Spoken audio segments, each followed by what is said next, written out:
겟세마네 동산 겟세마네 동산까지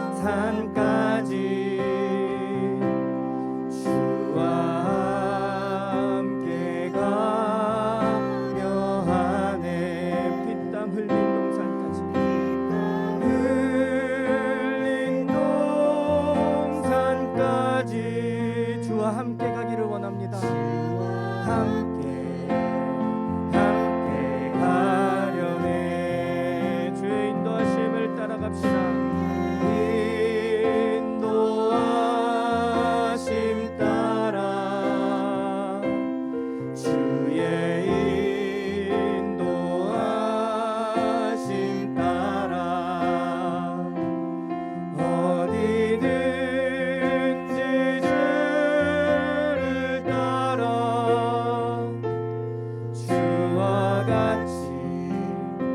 주께로 나가기를 원합니다. 주께로 가까이 주께로 가까이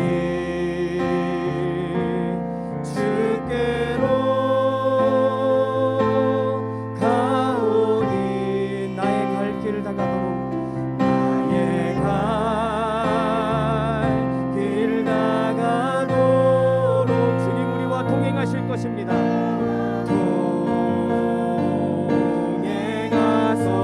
주께로 가까이 주께로 가까이 주께로 가오니 나의 갈 길 다가도록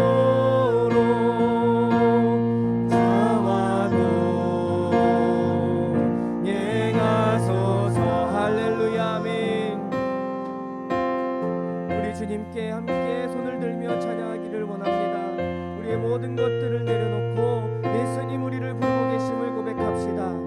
주가 크신 은혜 내려 주가 크신 은혜 내려 아멘. 나를 항상 돌아보고 많은 영광 보여주며 주님 그렇게 되게 하여 주시옵소서. 와 같이 함께 가시네. 주의 인도하심 따라 주의 인도하심 따라 주의 인도하심 따라 어디든지 주를 따라 주와 같이 가려네. 아멘. 우리를 부르시는 예수님께로 나아가기를 간절히 소망합니다. 아멘.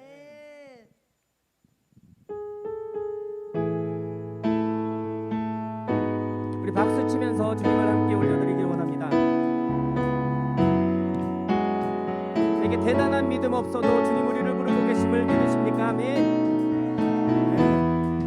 내게 대단한 믿음 없어도 내게 대단한 믿음 없어도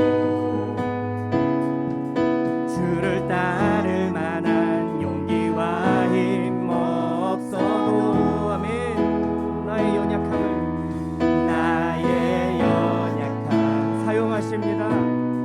사용하시는 주님 믿습니다. 주님 나의 삶을 완성하시네. 모든 생활 속에 아멘. 모든 생활 속에 주와 동행하네. 말하지 않아도 나의 마음을 아시네. 날 위해 보이신 사랑이 오늘도 날 살게 하시네.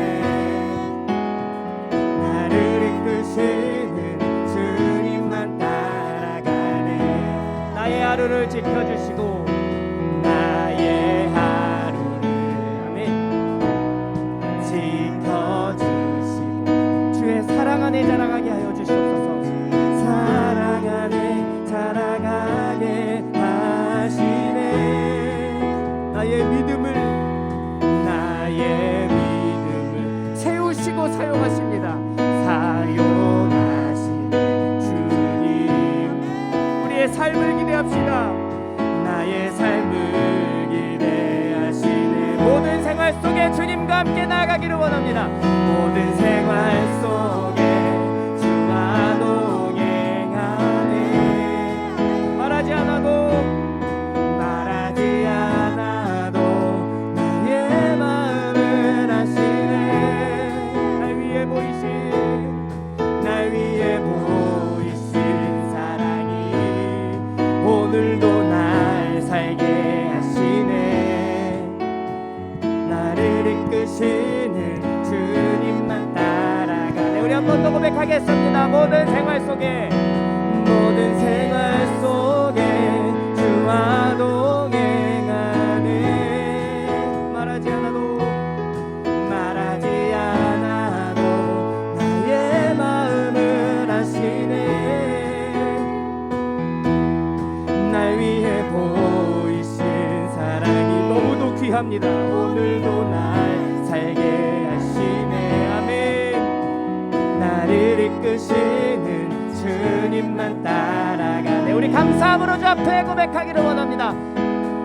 감사함으로 주를 높이며 그 문에 들어가서 찬송함으로 그 이름을 송축할지어다.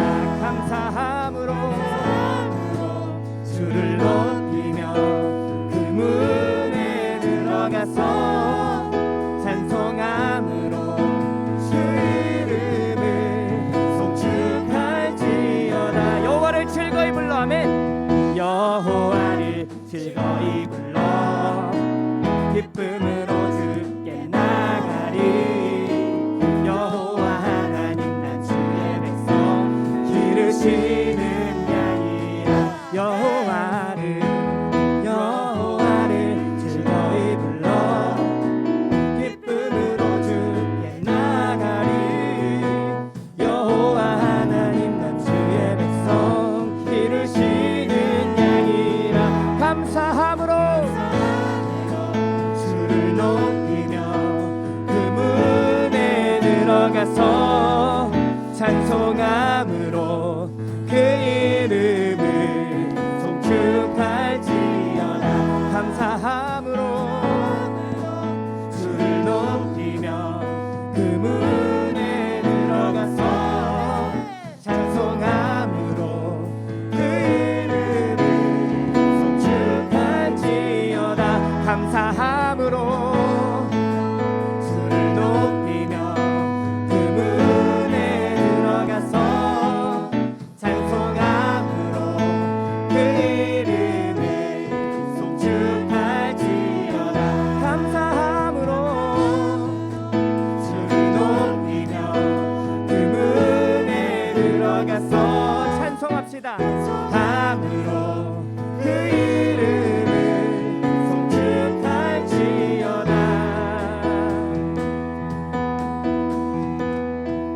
아멘. 주님을 감사함으로 기쁨으로 찬양하기를 원합니다. 우리 안에 기쁨이 넘치는 것이 여호와 하나님의 뜻인 줄로 믿습니다. 아멘.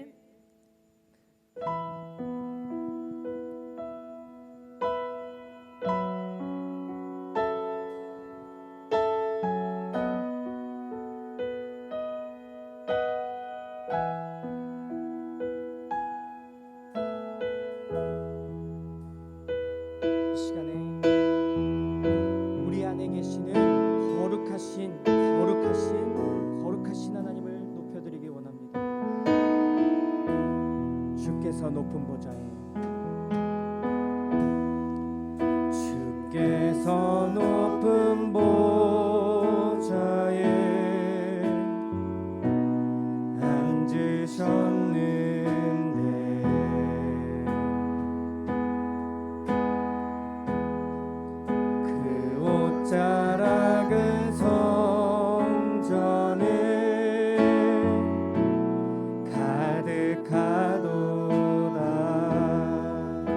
천사들이 모여서 서로 장화하여 외치니 그 소리는 성전에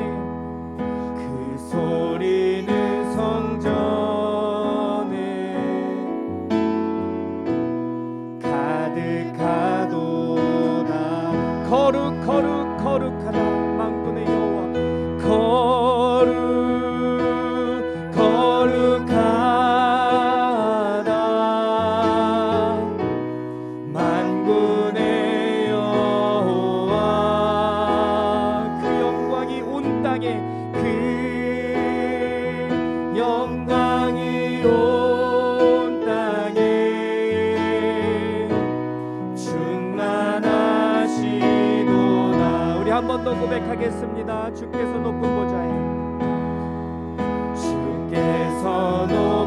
보좌에 앉으셨는데 이 시간 보좌에 앉으신 하나님을 바라보게 하여 주시옵소서. 그 옷자락은 성전에 가득하도다. 천사들이 모여서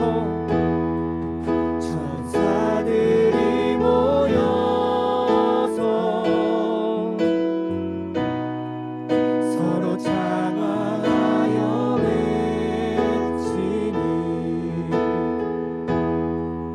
그 소리는 성전에 가득하도다.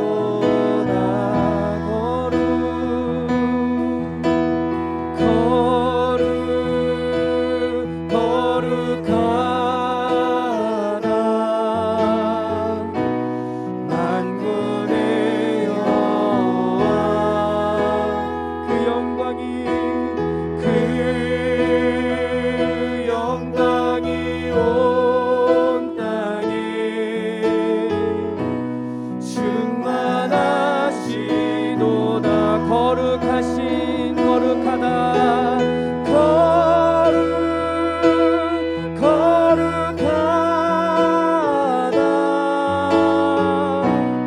만군의 여호와. 그 영광이 온 땅에 충만하시도다. 한 번 더 고백하겠습니다. 거룩하다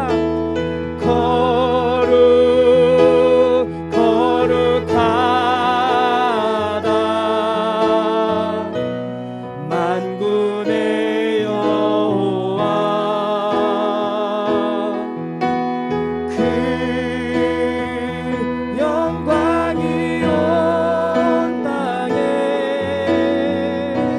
충만하시도다. 마지막으로 고백하겠습니다. 거룩하다 하나님. 거룩하다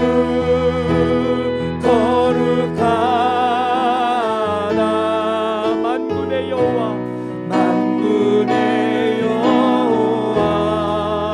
그 영광이 온 땅에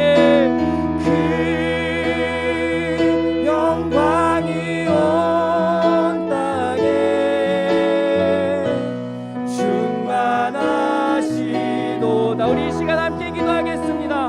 거룩하신 하나님을 바라보면서 주님 이 자리 가운데 거룩하신 주의 영광이 드러나게 해달라고, 말씀 가운데에 주님 회복의 역사와 하나님의 크신 능력이 나타나게 해달라고 주여 삼창하시고 기도하도록 하겠습니다. 주여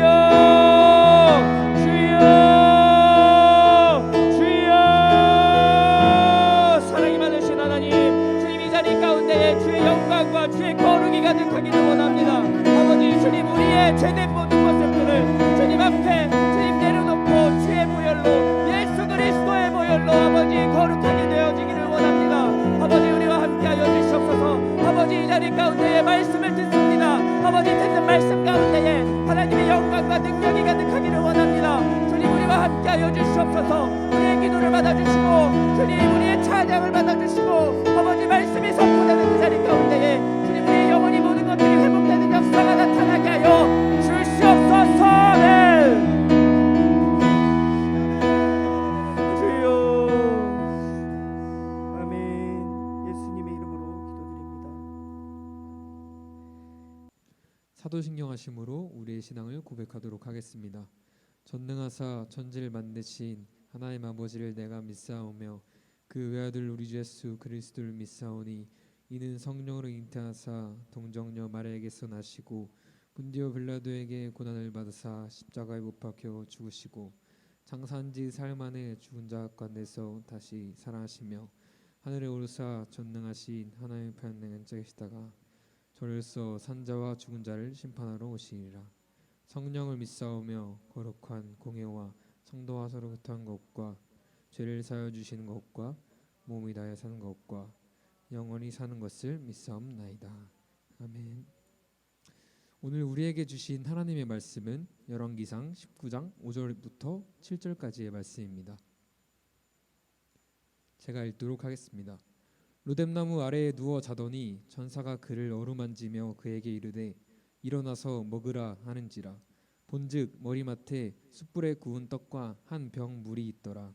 이에 먹고 마시고 다시 누웠더니 여호와의 천사가 또 다시 와서 어루만지며 이르되 일어나 먹으라. 내가 갈 길을 다 가지 못할까 하노라 하는지라. 아멘.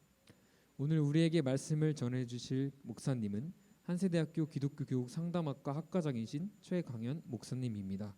이 시간 로뎀나무 아래에서의 회복이라는 제목으로 말씀 전하실 때 은혜 많이 받으시길 바랍니다. 할렐루야.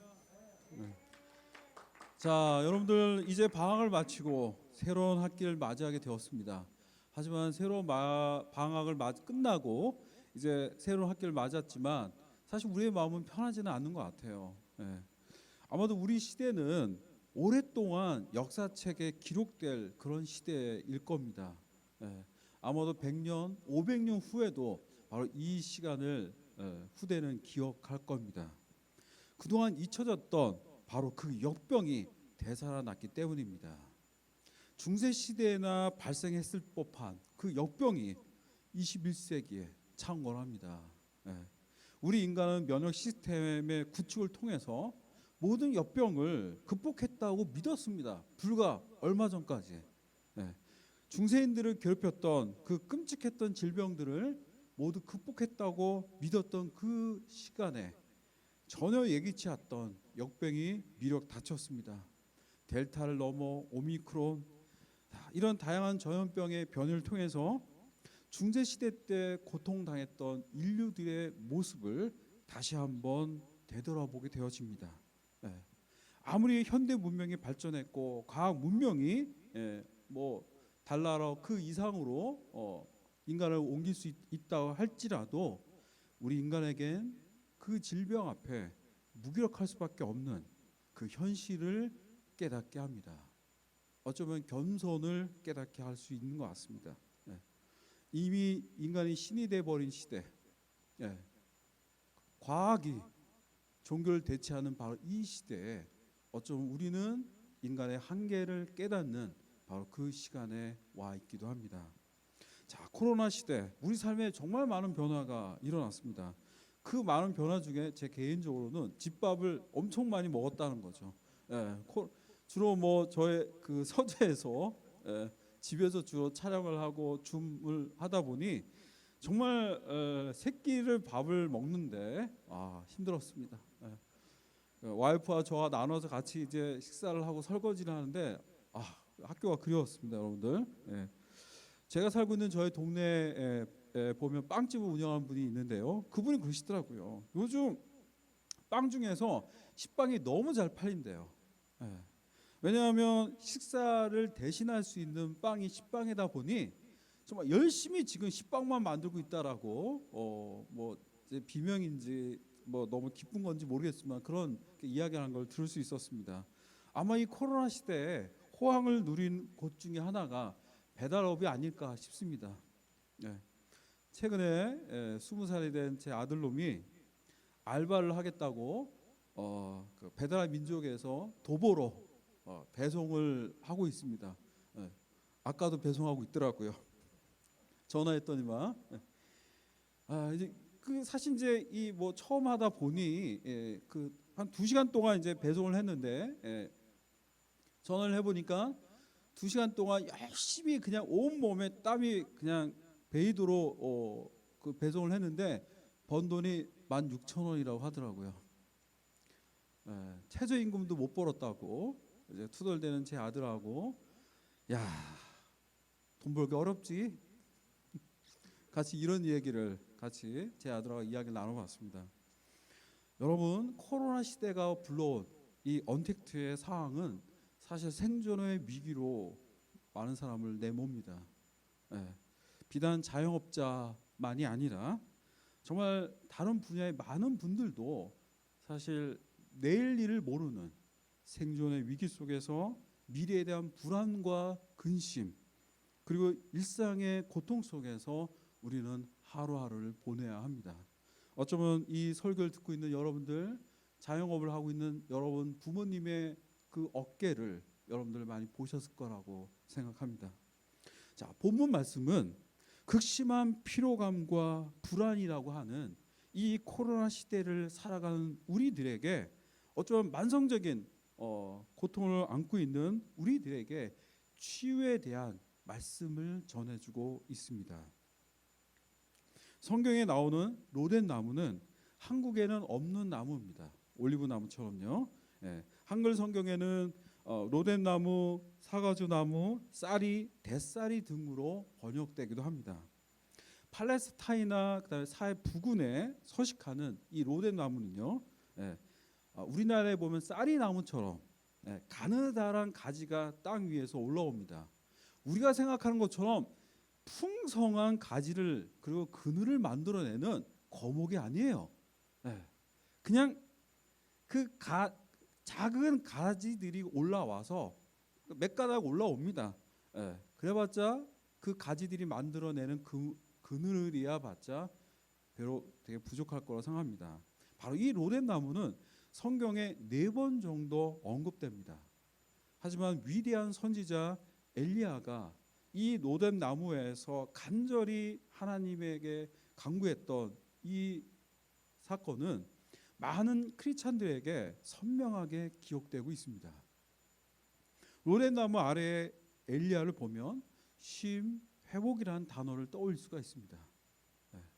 그래서 이 로뎀이란 단어 속에 쉼, 회복, 치유라고 하는 그런 이미지가 있는 것 같아요. 저희 동네에는 로뎀 교회가 있고 조금만 더 가면 로뎀 병원이 있습니다. 그걸로 끝나지 않습니다. 로뎀 카페도 봤습니다. 정말 로뎀이라는 이름이 병원서부터 카페까지 정말 많이 이용되고 있는 걸 볼 수가 있습니다. 엘리야 선지자가 이사벨의 분노를 피해 남쪽으로 광야로 숨어 들어갑니다. 그리고 그 빈약한 가지가 올라온 그 로뎀 나무 아래에서 죽기를 간청했다고 성경은 말씀하고 있습니다. 엘리야가 탈진에 숨어든 키가 크지 않고 그리고 멋진 나무가 아니었습니다, 여러분. 그리고 가지가 빗자루처럼 퍼져 나와서 제대로 그늘 하나 만들기 어려운 그런 나무였습니다. 그럼에도 불구하고 엘리야는 그곳에 머리를 들이매고 그리고 그 초라한 그늘 속에 그의 몸을 숨기고 있습니다. 바로 이거는 광야 같은 인생길에서 처할 수 있는 가장 비참한 상황을 우리에게 상징하고 있습니다. 엘리야는 이 나무 아래에서 불안과 극심한 피로감으로 탈진을 합니다. 그리고 언제나 탈진 뒤에는 우울과 무기력이 찾아옵니다. 여러분, 이 우울증이란 것은 기분이 울적하고 마음이 착잡한 상태, 그리고 왠지 알 수 없는 눈물이 올라오는 그런 마음의 상태를 의미합니다. 우울증에 시달리는 사람의 대부분은 슬픔과 무기력을 경험하게 됩니다.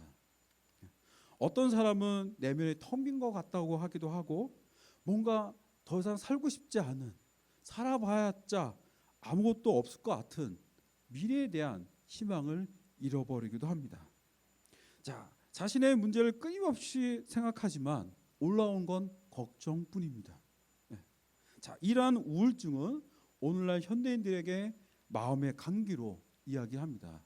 그리고 이 코로나 시대 많은 크리스찬들 역시 이 우울증 속에서 고통받는 걸 볼 수가 있습니다. 기독교 역사 속에서 엘리야 선지자 못지않게 열정적으로 살았던 종교개혁가 마틴 루터가 있습니다. 마틴 루터는 평생 동안 우울증과 싸웠습니다. 1527년 그의 일기에 보면 이런 내용이 있습니다. 일주일 이상을 우울증으로 인해 죽음과 지옥의 문턱에 서 있었다고. 19세기 위대한 설교가로 기억하고 있는 스펀저 목사 역시 심각한 우울증으로 고통받았던 분이기도 합니다. 1866년 스펄전은 설교 도중에 성도들에게 이런 고백을 합니다. 저는 아주 심한 우울증에 시달리고 있습니다. 여러분 중에도 어느 누구도 제가 지금 겪고 있는 극도의 비참한 고통을 겪지 않기를 바랍니다. 그의 고백이었고 그의 호소이기도 했습니다. 많은 크리스찬들이 생각합니다. 우울증은 열심히 신앙생활하고 내가 바로 서 있으면 걸리지 않는다고. 하지만 위대한 삶을 살았던 하나님의 종들 역시 그 우울증을 피해가긴 어려웠습니다. 이와 같이 우울과 무기력이란 건 믿음과 상관없이 어쩌면 감기처럼 우리에게 찾아오는 질병일 수 있습니다. 여러분, 불행하다고 느끼는 가장 대표적인 상태가 바로 우울과 무기력에 빠져 있을 때예요. 이 우울과 무기력에서 벗어나는 길은 하나가 있습니다. 감정을 긍정적으로 변화시키는 거예요. 여러분, 우울증에 빠졌을 때 아무 노력하지 않아도 부정적인 감정과 생각에 사로잡힙니다. 하지만 긍정적인 사고는 우리가 노력해야지만이 얻을 수 있는 감정이요 사고입니다. 이러한 긍정적 사고로 우리가 마음을 전환시키고 그리고 긍정의 눈으로 바라보려 하는 이유는 나의 삶이 긍정적이기 때문이 아닙니다. 해결하기 위해서, 지금의 이 상황을 돌파하기 위해서 우리는 긍정의 시각으로 나의 삶을 바라봐야 합니다. 아멘. 마태복음 6장 33절에 이런 말씀이 있습니다. 내일 일은 내일 염려할 것이요 한날 괴로움은 그날에 족하니라. 아멘. 여러분, 긍정적인 사고는 그날의 염려를 내려놓게 하는 신앙적 사고입니다. 아무도 우리의 지나간 과거를 바꿔놓을 수가 없어요. 오직 예수님의 십자가는 우리가 과거로부터 자유로워질 수 있다는 확신을 줍니다. 이것이 바로 구원의 선물이요 하나님의 은혜입니다. 자, 긍정적인 사고는 바로 우리가 이 불행하다 여기는 삶을 현명하게 바라볼 수 있는 신앙적 관점일 수 있음을 여러분들에게 말씀드리고 싶습니다. 엘리야는 우울과 무기력 속에서 하나님 제발 내 생명을 거둬달라고 간구합니다. 오히려 하나님은 정반대로 그에게 천사를 보내고 떡과 물로 원기를 회복시키고 재충전의 기회를 제공합니다. 노랫나무 아래 누워 자더니 천사가 그를 어루만지며 그에게 이르되 일어나서 먹으라 하는지라. 본즉 머리맡에 숯불에 구운 떡과 한 병 물이 있더라. 이에 먹고 마시고 다시 누웠더니 여호와의 천사가 또다시 와서 어루만지며 이르되 일어나 먹으라. 너가 갈 길을 다 가지 못할까 하노라 하는지라. 여러분, 하나님은 로뎀나무 아래서 지쳐버린 엘리야를 방치하지 않았습니다. 여러분, 죽기를 간구하고 우울과 무기력의 그 감정 속에서 절망에 빠져있던 하나님의 종에게 숯불에 구운 떡과 물을 건넸고 그리고 천사를 보내 그를 어루만집니다. 이 로뎀 나무 아래에서 고통받았던 엘리야의 모습에서 오늘 우리는 큰 위로를 얻을 수가 있습니다. 여러분, 엘리야 같은 위대한 하나님의 종마저도 우울과 무기력에 고통받았다는 사실입니다. 그도 역시 불안했고 그도 역시 생존의 위기와 갈급함 속에서 차라리 죽여달라고 고통을 호소했다는 거죠. 여기서 하나님은 당신 종의 고통을 외면하지 않았습니다. 마찬가지로 오늘날 우리의 고통도 하나님은 기억하시고 위로할 거란 믿음을 우리는 얻게 됩니다. 하나님 주시는 쉼과 위로는 엘리야를 다시 일어나게 합니다. 엘리야처럼 오늘날 극심한 피로와 불안에 그리고 탈진에서 오는 우울과 무기력으로 고통받는 우리에게 역시 하나님은 쉼과 위로를 주시길 원합니다. 어쩌면 손가락 까딱 하나 할 수 없는 그 정도로 힘든, 정말 도저히 집 밖으로 나갈 수 없을 듯한 그렇게 우울과 무기력한 그 순간, 그 시간에 역시 하나님은 우리와 함께 하십니다.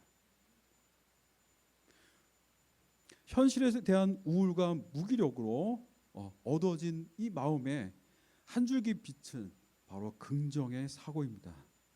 내일 일을 내일 염려할 것이요 한날의 괴로움은 그날의 족하다. 바로 이 하나님의 말씀을 붙잡고 그분께 맡길 수 있는 우리 학생들 되길 간절히 축원합니다. 아무리 현실이 절망적이고 그리고 극심한 피로와 고통 가운데 있을지라도 우리의 주님은 우리를 위로하시고 그리고 다시 재충전할 수 있는 기회를 허락해 주십니다. 이 시간 여러분 모두에게 우리 주님이 주시는 영혼의 쉼과 위로가 함께하길 축원합니다. 구약 성경은 말씀합니다. 가나안에 들어가기 전 이스라엘 백성들이 하나님의 백성으로 온전한 정체성을 훈련받는 광야의 학교에 놓여 있었다고 말씀합니다. 모세가 하나님의 율법을 받들기 위해 산으로 올라갔을 때 지도자의 부재 상황 속에서 공포와 불안에 빠집니다. 그리고 아론과 함께 금송아지를 만들어 놓고 이집트에서 그랬던 것처럼 우상을 섬깁니다. 하나님의 말씀 율법을 들고 내려왔을 때 모세는 기겁을 합니다. 말 그대로 난장판의 모습이었죠. 모세는 그 금송아지를 불태우고 그것을 사람들에게 먹게 하고 그리고 그걸 분이 풀리지 않은 모세는 레위 족속들을 모아서 백성들을 칠 것을 명령합니다. 그날 3,000명 이상의 백성들이 쓰러지게 됩니다. 여러분, 하나님은 이 광야의 학교에서 이스라엘 백성이 죄를 졌을 때 반드시 그냥 넘어간 적이 없습니다. 여러분, 철저하게 제 대가를 치르게 하고 결국은 범죄했던 이스라엘 백성들이 가나안 땅에 들어가지 못하고 오직 그 범죄와 무관한 후손만이 가나안 땅에 들어가는 그런 걸 우리 성경을 통해서 역시 발견하게 됩니다. 자, 여러분들 이 모든 과정은 바로 이거예요. 엄격한 무서운 하나님이 아니에요. 사실은 여기 포인트는 노예였고 종이었던 바로 그리고 길들여진 여러분 길들여진다는 것이 얼마나 무서운 겁니까 여러분. 오랜 노예 생활로 길들여버린 노예의 시각, 자주적인 독립된 사람이 아닌 노예의 관점과 굴종에 길들여진 바로 그 이스라엘 백성들을 오직 하나님의 시각으로 하나님 중심으로 세상을 바라보게 하는 광야 학교였던 겁니다. 여러분, 바로 이 훈련을 통해서 이스라엘 백성은 하나님의 백성으로 노예에서 하나님의 시각으로 그리고 하나님 중심의 관점에서 세상을 바라보는 온전한 백성의 과정을 이 가운데서 경험하게 됩니다. 1세기 철학자였던 에피텍스가 이런 말을 합니다. 우리를 혼란시키는 것은 사실이 아니라 사실에 대해서 우리가 품고 있는 견해라고. 여러분, 우리가 어떤 사건과 어떤 현상을 바라볼 때 있는 그대로 보지 않습니다. 일정한 관점을 갖고 마치 원근법에서 소시점을 찍고 그 중심으로 그림을 그리듯이 일정한 관점, 프레임을 통해서 우리는 삶을 바라보게 됩니다. 신앙생활 중에 정말 가장 중요한 것이 있습니다. 그것은 바로 하나님 중심의 시각에서 우리의 삶을 바라보는가 아닌가입니다. 이스라엘 백성이 그 긴 광야 학교 속에서 하나님 중심의 관점, 하나님 중심의 프레임을 훈련받았던 것처럼 이 자리에는 우리 학우들에게 하나님의 시각이 있기를 간절히 축원합니다. 하나님 중심의 영적 프레임을 보여주는 말씀이 있습니다. 베드로전서 4장에 있습니다. 사랑하는 자들아, 너희를 연단하려고 오는 불시험을 이상한 일 당하는 것 같이 이상히 여기지 말고 오히려 너희가 그리스도의 고난에 참여하는 것으로 즐거워하라. 이는 그의 영광을 나타내실 때에 너희로 즐겁게 하고 기뻐하게 하려 함이라. 여러분, 말씀에서 베드로는 고난을 이상한 일 당한 것으로 여기지 말라라고 이야기합니다. 오히려 고난 당하는 것을 즐거워하고 그리스도의 이름으로 치욕당하는 것을 복 있는 자라고 말씀하고 있습니다. 여러분, 생각해 보세요. 고난은 고난입니다. 고통은 아픈 거예요. 내가 외롭고 죽고 싶고 혼자고 그리고 미래에 대한 희망이 없는 거 고통이죠. 근데 어떻게 이 고통을 고통으로 보지 말고 즐거워하고 기뻐하라고 했을까요? 바로 여기에 오늘의 주제인 영적 프레임이 존재합니다. 베드로는 고난에 대해 인간적으로 해석하지 않습니다. 영적으로 해석합니다. 바로 하나님 중심으로 해석하기를 권면하고 있습니다. 고난은 내 뜻이 아니라 하나님의 뜻일 수 있습니다. 하나님의 뜻대로 고난받을 때 바로 하나님은 우리와 함께 하시고 선을 이뤄 줄 수 있는, 바로 선을 행하는 가운데 그 영혼을 하나님께 의탁하라고 권면하고 있습니다. 아멘. 자, 여러분들, 베드로는 고난을 고난이 아닌 하나님의 중심으로 해석할 것을 권하고 있습니다. 사실 우리 삶에 밀려오는 많은 어려움들, 또 때론 관계의 어려움서부터 경제적인 것들, 또 미래에 대한 것들, 그 걱정과 불안들은 끝없이 우리의 삶을 갉아먹으려고 합니다, 여러분. 근데 그 고민과 걱정에 빠지면 빠질수록 더 큰 불안과 우울과 절망이 찾아옵니다. 사랑하는 학생 여러분들, 학우 여러분들, 베드로가 우리에게 말씀하듯이 하나님이 우리와 함께 한다는 그 믿음을 통해 하나님 중심의 시각으로 여러분들의 삶을 바라보길 간절히 축원합니다. 바로 이런 영적 프레임, 하나님 중심의 시각을 보여주는 너무나도 유명한 시편 기자의 말씀이 있습니다. 오늘 말씀을 이제 마무리할 수 있는 내용이 될 것 같고요. 내가 사망의 음침한 골짜기로 다닐지라도 해를 두려워하지 않을 것은 주께서 나와 함께 하심이라. 주의 지팡이와 막대기가 나를 안위하시나이다. 주께서 내 원수의 목전에서 내게 상을 차려 주시고 기름을 내 머리에 부으셨으니 내 잔이 넘치나이다. 내 평생의 선하심과 인자하심이 반드시 나를 따르리니 내가 야훼의 집에 영원히 살리로다. 아멘. 시편 기자의 이 말씀은 우리에게 하나님 중심의 시각, 바로 영적 프레임을 우리에게 다시 한번 보여줍니다. 어떻게 여러분 사망의 음침한 골짜기를 두려워하지 않을 수 있을까요? 바로 하나님이 나와 함께 하신다는 바로 그 믿음입니다. 그리고 바로 그 믿음의 시각 속에서 나의 가혹한 현실을 안심할 수가 있습니다. 혼자가 아니거든요. 이 말씀이 우리 가운데 함께 하기를 간절히 축원합니다. 이미 새 학기가 막 시작되고 있는 바로 이 시점, 마치 종강을 맞이한 것처럼 지쳐 있는 학생도 있을 겁니다. 알바, 가족 안에서의 많은 것들, 또 자녀로서 해야 되는 많은 것들, 어느 순간 방학은 끝났고 으쌰으쌰 좀 잘해보자라고 하는 의욕보다는 이미 에너지가 다 방전된 듯한 학생들도 있을 것 같습니다. 어쩌면 지쳐버렸고 무기력해진 우리 학우들에게 로덴 나무 아래에서 고통받던 엘리야를 하나님이 위로하고 그를 다시 세웠던 것처럼 바로 이 시간 이 말씀의 공간에 있는 우리 학생들에게 역시 하나님도 여러분들의 지친 몸과 마음, 더 나아가서 여러분들의 영혼을 보살펴 주시기를 원하십니다.